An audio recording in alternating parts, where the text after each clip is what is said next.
65 building मधील रहिवाशांना 65 रहिवाशांना लोकांची कामे करा, खुर्च्या खाली करा, लोकांची कामे करा, खुर्च्या खाली करा.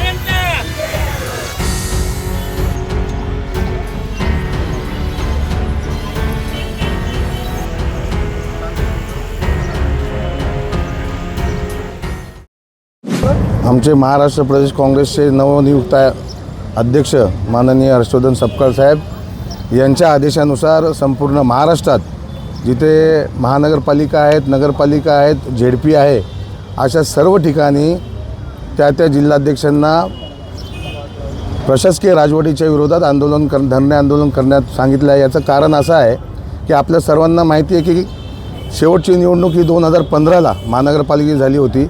वास्तविक त्यानंतर 2020ला निवडणूक महापालिका झाली पाहिजे होती, पण तसं न होता कोर्टाची कारणं देऊन, सुप्रीम कोर्टाची कारणं देऊन निवडणुका पुढे ढकलण्याचं काम हे युतीचं सरकार करत आहे. आणि याच्यामुळे जो नागरिकांना फटका बसत आहे रोजच्या जीवनामध्ये, मग ती साफसफाई असेल, पाणी असेल, रस्ते असतील, असं दैनंदिन रोजच्या रोज फटके नागरिकांना खायला लागत आहेत. आता नवीनच प्रकरण उघडकीस आले 65 इमारतींचं. आपल्याला सर्वांना माहिती आहे की मोठ्या प्रमाणात महापालिकेचे अधिकारी, त्याच्यात टाउन प्लॅनिंगचे अधिकारी, भ्रष्ट अधिकारी त्याच्यामध्ये सामील आहेत. आणि रेराची डुप्लिकेट डॉक्युमेंट देऊन, बांधकाम सर्टिफिकेट डुप्लिकेट देऊन त्या लोकांची फसवणूक केली. असे 6,500 कुटुंब रस्त्यावर आलेली आहेत. त्याच्यामुळे आमची प्रामुख्याने एक मागणी राहील, लवकरात लवकर या महानगरपालिकेच्या निवडणुका घ्या. दुसरी मागणी राहील की गेल्या 5 वर्षांमध्ये महापालिकेमध्ये झालेला जो भ्रष्टाचार आहे त्याची श्वेतपत्रिका महाराष्ट्र शासनाने काढावी आणि अशा भ्रष्टाचार अधिकाऱ्यांना, ज्यांना झाला आहे, ज्यांची मुजोरी या महापालिकेत चालू आहे, त्यांना निलंबन करा. आणि महापालिकेचे प्रशासनाचे अधिकारी जितके आहेत, जे बाहेरून आलेले आहेत, जे बाहेरून आले फक्त AC केबिनमध्ये बसून काम करतात, अशा अधिकाऱ्यांना परत पाठवा, कारण ते काही कामाचे नाहीत.